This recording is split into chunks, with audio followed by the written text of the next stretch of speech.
we have Professor Engelhardt from the University of Waterloo. For years, I've looked to bring another dimension of learning to that course, a way of breaking out of, is it A, B, C, or D? Because when they go out in the world, whether it's, a health profession or whatever, they need to communicate. So the catalyst for me to do this was COVID.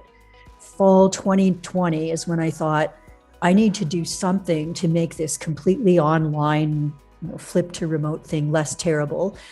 And I've always been big on peer learning, tearing apart the material and putting it back together, making the decisions on what is appropriate background and where should it go.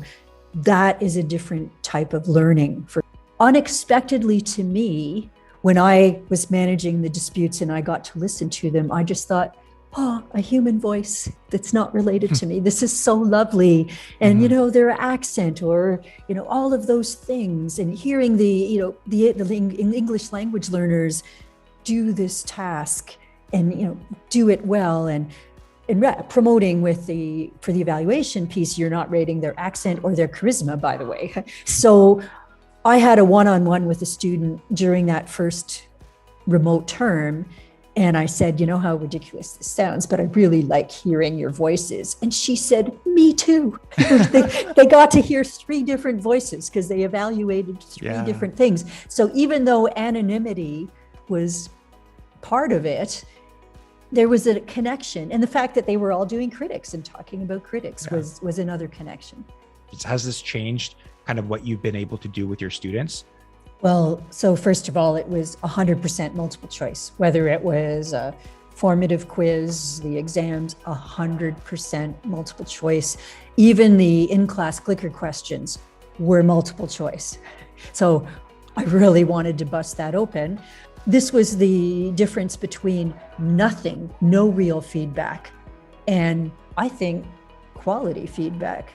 My number of disputes is really low. And we can talk about how to manage disputes, but I actually like doing the disputes because it gives me an insight, but some of them were really that good.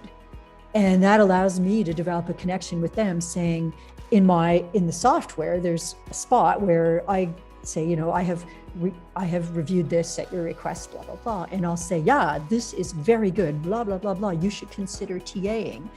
And when they connect with me to apply for a TA position, not that I have any say in that, or letters of reference, they attach their favorite critic assignment.